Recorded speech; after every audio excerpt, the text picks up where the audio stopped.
Beneath the sunlit charm of Wimberley, Texas, there's a secret the brochures don't tell you. Jacob's Well. On the surface, it's a picture-perfect swimming hole sparkling under the Texas sky. Families splash in the cool water. Photographers capture its serene beauty, and it all feels like a slice of paradise. But peer just below that calm, and paradise shifts into something far darker. A narrow shaft plunges straight down, like a throat into the Earth's lungs, feeding into twisting, uncharted caverns that seem almost alive. Recently, a drone slipped where no diver dared to go, and what it recorded is the kind of footage that stays with you. Shapes in the shadows that look less like stone and more like flesh. Vein-like ridges. Strange, almost imperceptible movements where there should only be stillness. It's the kind of discovery that makes you lean in closer, then wish you hadn't. Because once you see it, you can't unsee it.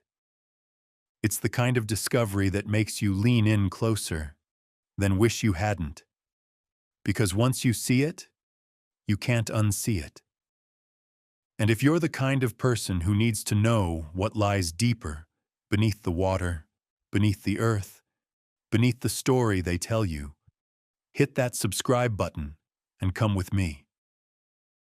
This is just the beginning. High in the remote Himalayas, where the mountains pierce the sky and silence presses like a weight, miners chipped away at ancient pink salt walls until their tools hit something that didn't sound right. The surface wasn't brittle like crystal.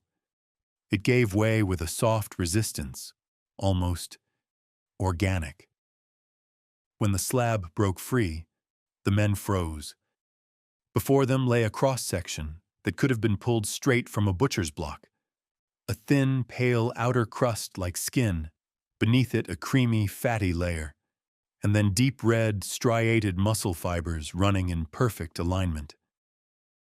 Under the dim glow of their lamps, it looked disturbingly alive, every grain, every marbled streak whispering of something that once moved, breathed, lived.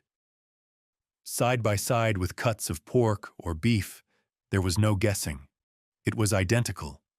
The texture, the color, even the faint sheen under the light. It all told the same impossible story. The geologists brushed it off with a flat, almost rehearsed line. Just minerals.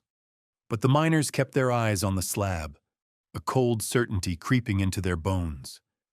Salt doesn't look like this. Salt doesn't bleed in memory. And deep down, they knew. They hadn't just mined the earth. They had touched the remains of something the earth was trying to hide. For thousands of years, whispers have carried through the pages of ancient scripture. Stories of giants so vast and so powerful, the earth itself seemed too small to contain them. The Bible calls them the Nephilim, born of a forbidden union between heavenly beings and human women. According to Genesis, they were wiped out in the Great Flood, erased from history in one divine stroke. But the Book of Enoch, a text so controversial it was banned, buried, and branded heresy, tells a darker, more unsettling truth.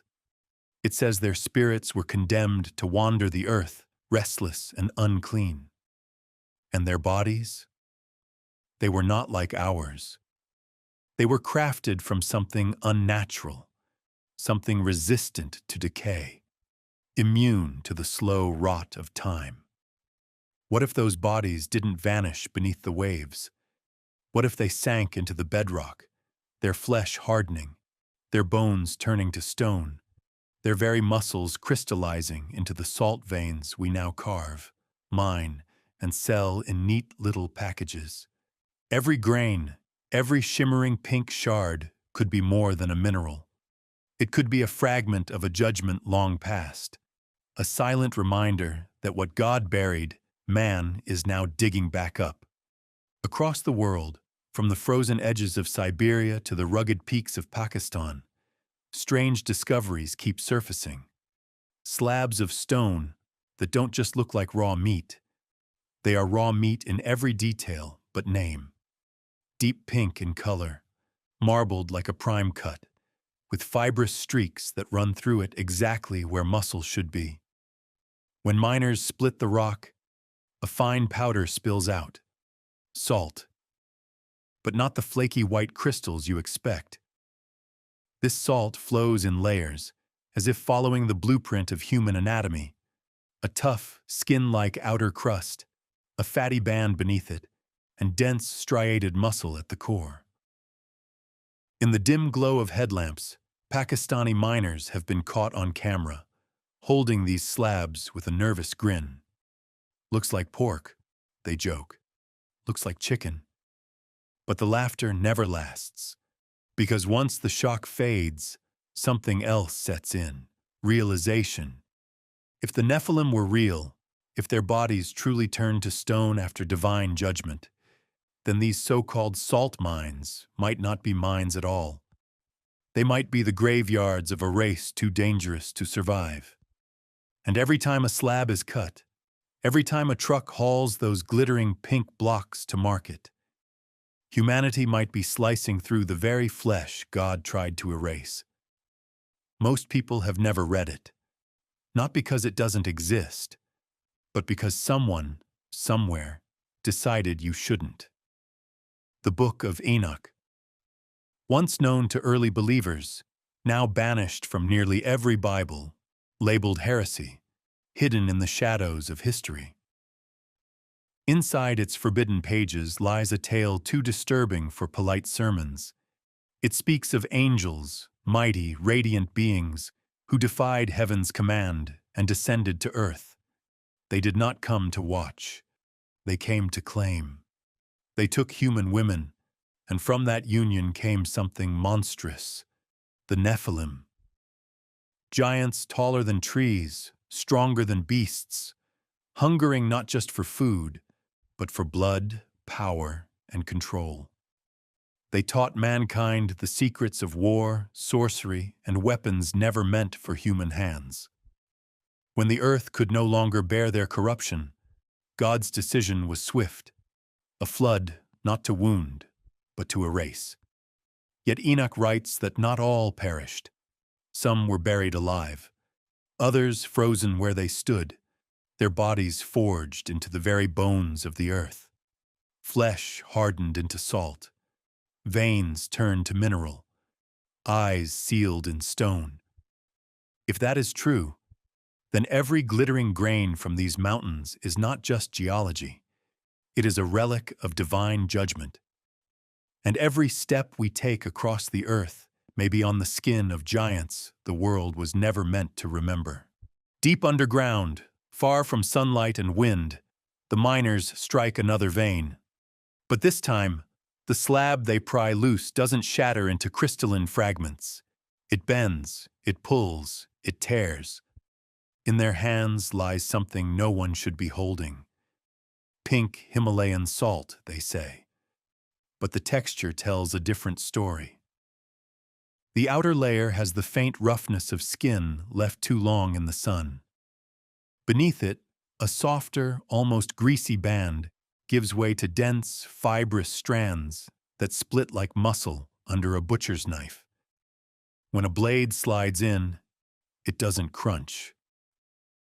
It parts, slowly, reluctantly, like flesh remembering what it once was. On camera, miners laugh, but the laughter is thin, like they're trying to push away the truth. Looks like pork ribs, one says. Chicken thighs, another adds. But their eyes keep darting back to the slab, as if expecting it to move. And here's the unnerving part. This salt is found in places where no ancient seas ever existed, in mountains untouched by volcanic ash. Science calls it mineral formation. But time does not weave vein patterns. Pressure does not carve muscle striations. Unless it wasn't salt to begin with. unless what they are cutting, packaging, and shipping to kitchen shelves was once warm, breathing, and alive. From the frozen steppes of Siberia to the rugged cliffs of Turkey, the earth itself seems to wear the faces of the fallen. Hills rise like bent spines beneath a blanket of grass. Valleys curve like the collapsed arms of something vast. From the right angle, entire ridgelines resemble giants lying in state, eyes closed, lips parted, as if caught between sleep and death.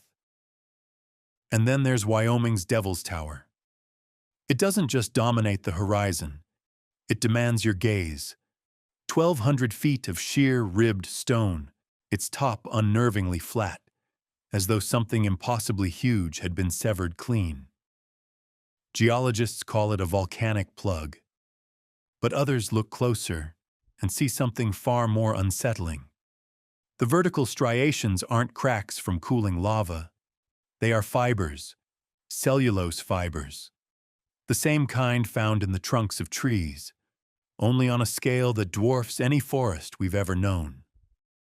Imagine it. An ancient tree so massive it scraped the clouds, its roots sprawling for miles. Now nothing remains but the petrified stump, a silent monument to a world that no longer exists. And if the Book of Enoch is right, these great trees were cut down on God's command, so that no giant could climb high enough to escape judgment. If that's true, then Devil's Tower isn't just a mountain. It's a scar, a fossil of war between heaven and earth, still standing as a warning in plain sight. If Devil's Tower truly was a great tree, then its fall wasn't the work of wind or time. It was an act of war. A war so ancient the earth itself has tried to forget it, yet so violent its scars still rise from the soil. Across continents, other flat-topped, ribbed mountains stand like the amputated stumps of a once living world. Their symmetry is too precise, their structure too deliberate, as if something alive had been cut down in its prime. The Book of Enoch hints at why. God's angels were ordered to cut the great trees before the flood. These towering giants of wood were more than natural wonders. They were ladders to the heavens, a possible escape route for the Nephilim when divine judgment came. And so, one by one, they fell. But here's the chilling part. Many of these formations sit in places humans are not allowed to freely explore. Antarctica, the restricted zones of the Grand Canyon, certain sacred plateaus. Try getting close, and you'll hit a wall of no access, special permit required, or simply armed patrols. No explanation, no reason given. It's almost as if someone still guards these places, not from nature, but from questions. Because if the truth is that the world we walk on is littered with the remains of an ancient battlefield between heaven and earth, then history is not what we've been told. And those mountains might be war memorials far older than man. The deeper you dig into history, the more you find missing pieces. In the early 1900s, reports surfaced of enormous skeletons unearthed in North America. 10 feet tall, with skulls massive enough to cradle in both arms, and jaws lined with 2 full rows of teeth. Newspapers printed the photographs. Local fairs displayed the bones. And then, as if someone flipped a switch, it was all gone. The remains vanished, the displays dismantled, and the official word was simple. They never existed. The Smithsonian Institution, the very name people trust for preserving history, was accused of quietly seizing these artifacts, locking them away, or destroying them outright. No public records, no explanations, just silence. And it wasn't just America. In Europe, a farmer found a rock shaped uncannily like a human head, mouth open, eyes closed, as if frozen mid-scream. Experts dismissed it as erosion until a single cut revealed the impossible.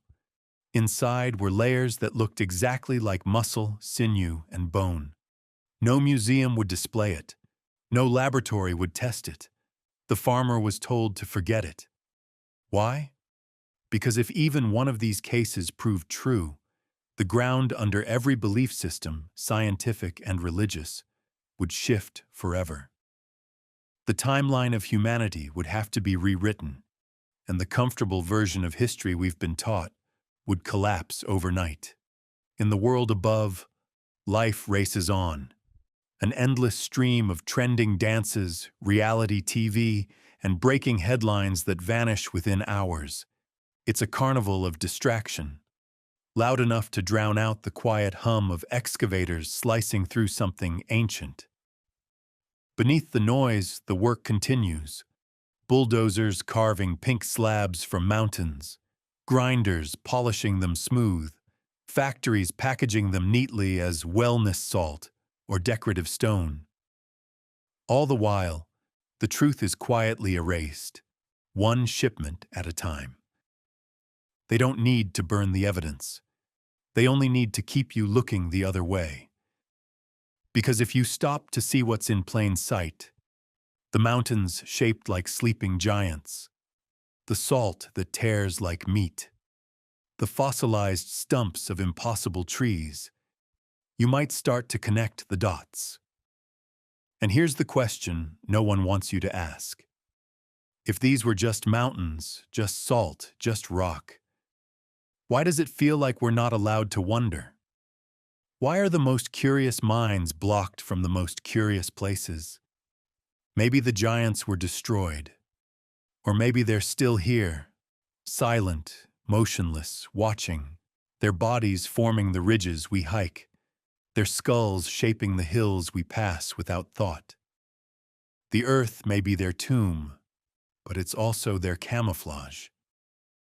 And now that you've seen it, now that the thought has rooted itself in your mind, will you keep walking over them like nothing happened?